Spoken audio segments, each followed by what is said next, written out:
Hello everybody, the Lawn Gnome is here, and then...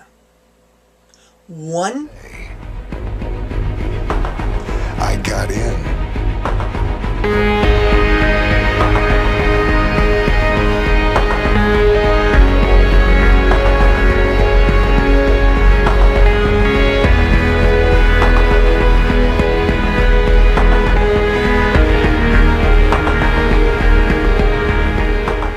In 2010, the world was introduced to a name and a world that had not been heard from in almost 30 years, and of course that's the world of Tron.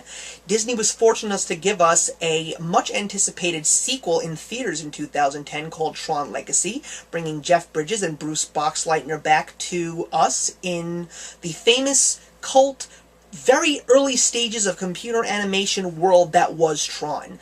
So when Tron Legacy came out on DVD, there were in fact a couple of teaser trailers leading towards a brand new cartoon that was coming out on the Disney Channel called Tron Uprising. And basically it's a small story that takes place in between the two films and the story of the training of supposedly the next Tron. Now, of course, I was very eager to see it because it looked quite good, but now that it's been officially released, and I'm already 6 episodes in, minus the episode that I just recently saw, I have to tell you the truth, I'm really not that impressed.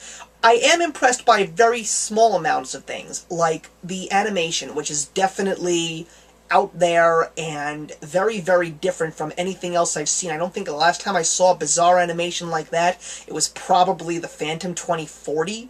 By the way, if you know the name of that show, then you can raise your fist up high in all of its nerdy glory. The voice acting is fantastic. I mean, you got Elijah Wood, Emmanuel Cherokee, Paul Rubens, Reginald Vell Johnson, Mandy Moore, and of course Bruce Boxleitner himself. The fact that you actually brought Bruce Boxleitner to play Tron, which is pretty much the only major role that a lot of people can remember him by, is a real treat. But the problem with the show is the story is so boring, and the characters, while the animation's interesting and different, they're very emotionless and quite lifeless, and I don't know. At this point, I feel like I'm forcing myself to continue to watch Tron Uprising, hoping that it's actually going to get better.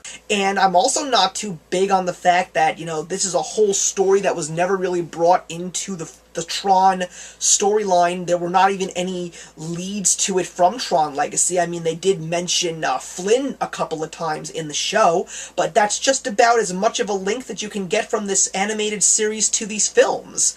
And the action sequences, as far and few they are between, they're definitely interesting to watch, and I do feel that they're just trying to really make it more of a visual thing than maybe even a, you know, dialogue and plot-driven show, but I still feel that that's where it's truly lacking. The last episode, which I saw, which was actually pretty good, I think they actually finally told the characters to, you know, put on your talent and put on your acting charm and actually make a memorable episode that people can actually feel for these characters and relate to them. But you know something, I'm going to be patient. I'm going to keep watching the show. I think it's only on for maybe 2 more weeks. I don't know if that means there's more episodes on the way after hiatus or if the show basically got scrapped.